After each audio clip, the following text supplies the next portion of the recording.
Un exemple notamment, alors c'est ce que l'ADI fait avec les gens du voyage dans le département de la Creuse. Alors, c'est pas Candy Guitare qui prendra la parole puisqu'elle a un petit souci de santé, enfin de ses enfants est malade et donc n'a pas pu venir. Mais elle nous avait préparé quelques vues que je pense qu'elle aurait bien aimé pouvoir vous montrer en direct. Et c'est Aurélien qui est Linard, qui est le délégué territorial, qui va les présenter. Oui, bonjour à tous, à toutes. Donc effectivement, je vais peut-être moins bien faire vivre ces vues que ne l'aurait fait Candy. Je vais quand même y mettre tout mon cœur, soyez-en assurés. Donc l'activité de Candy sur l'année 2015 dans la Creuse, c'est 167 personnes financées, dont 80% issues de la communauté des gens du voyage. Voilà. Alors pour enfoncer tout de suite des préjugés éventuels. Il n'y a qu'à regarder le taux d'impayé sur sa génération de prêt 2015, 1,38%. C'est quand même que ces personnes-là, issues de la communauté des gens du voyage, sont plutôt enclins à honorer leurs dettes par rapport à leurs engagements. Voilà. Aujourd'hui, Candy, elle a en gestion 425 personnes dans son portefeuille. Donc c'est quand même un gros bout d'activité, hein. Deux exemples d'activités qui sont financées sur cette communauté-là. Donc, on reprend des activités génératrices de revenus, où on va retrouver, bon, c'est plutôt des activités traditionnelles de vente de porte-à-porte, de paniers, de linge de maison, des petits travaux de jardinage, d'émoussage de murets, de rempaillage de chaises et autres. Voilà. Des activités un peu plus structurées où là les porteurs de projets sont sur des temps de travail à temps plein, hein. L'activité leur prend toute leur journée. Donc dans les catégories micro-entreprises, on retrouve des activités de forain, de cirque, de camelot, nettoyage effectivement de bâtiments, ramonage, espaces verts, etc. Et les traditionnels ferrailleurs. Voilà. Les modalités d'intervention.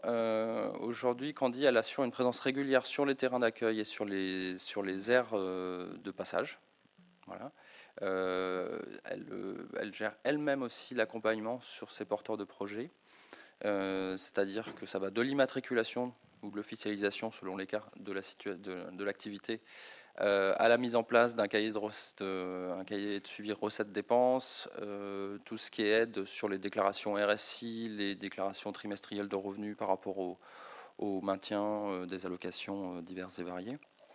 Et puis une modalité d'intervention aussi par rapport aux financements qui sont proposés, puisque a été mise en place une progressivité, c'est-à-dire que en fonction de la situation de la personne, de l'activité sur laquelle elle va se porter, on va intervenir sur un premier palier de financement, voir comment la situation et l'activité se développent, puis réétudier éventuellement des réinterventions sur des montants supérieurs. Voilà.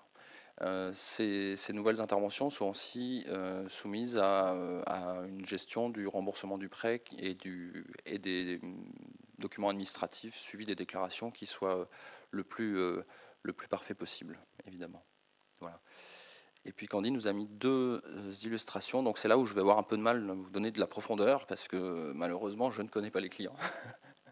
Mais deux exemples de clients. Donc Regina, qui est une personne sédentarisée, qui a une activité de vente de porte-à-porte, donc calendrier, napperon, vannerie, et également qui fait de la chiromancie.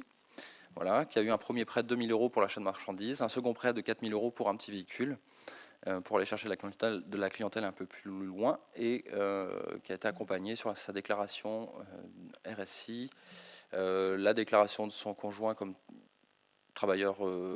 conjoint collaborateur, pardon, et d'autres accompagnements socio-professionnels. Et il y a James qui, lui, est semi-nomade, qui a une activité saisonnière de décapage, d'émoussage.